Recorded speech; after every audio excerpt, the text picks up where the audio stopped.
দুই বন্ধু একসাথে দেখা হলো। একটা বন্ধু বলছে, চল বন্ধু আজকে তো পার্টি হবে। তো অন্য বন্ধু বলছে, কেন, কি হয়েছে হঠাৎ? তো বলছে, আরে আমি একটা লাভ করেছি, আমি 50,000 টাকা লাভ করেছি, আজকে তোদের পেছনে আমি 10,000 টাকা খরচা করবো, চল চল।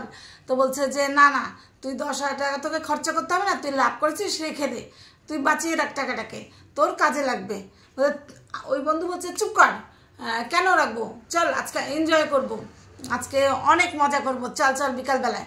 তো বলছে, না রে বন্ধু, তুই এখনো বলছি তুই ওসব করিস না, তুই ওই টাকাটাকে বাঁচিয়ে রাখ। তো বলছে, কেন বারবার তুই এই কথা কেন বলছিস? ওই বন্ধু বলছে শোন, তোর কি ভালো মন, তোর থেকে এই মন অনেক ভালো।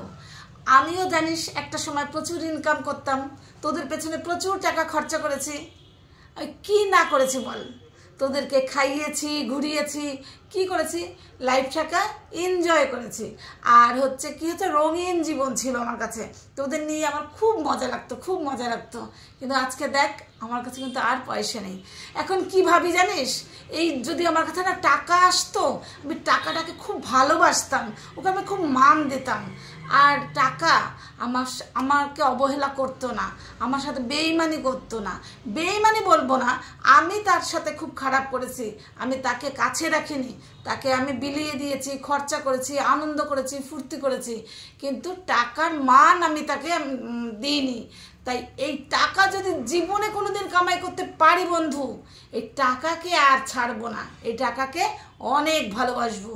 তাই বন্ধু বলছি, তোর এখন টাকা এসছে, তুই টাকাটাকে মান দে, ভালোবাস, তাকে কাছে রাখ, এইভাবে খরচা করিস না। তুই বুঝতে পারছিস না, কিন্তু এদিন আমি পেরিয়ে এসছি, আমি জানি এদিনের অবস্থা কি হয়। এর সামনে যে কি দিন আসছে, তোর সাথে বেইমানি করে নেবে, কারণ তুই তো তোকে ভালোবাসবি না, ভালোবাসছিস না, তাই জন্য তুই টাকা কাছে রেখে দে, খরচা করিস না বন্ধু। যদি আমার কথা মানিস তো ভালো, আর যদি না মানিস তোর ব্যাপার, চল যাই, বাড়ি যাচ্ছি।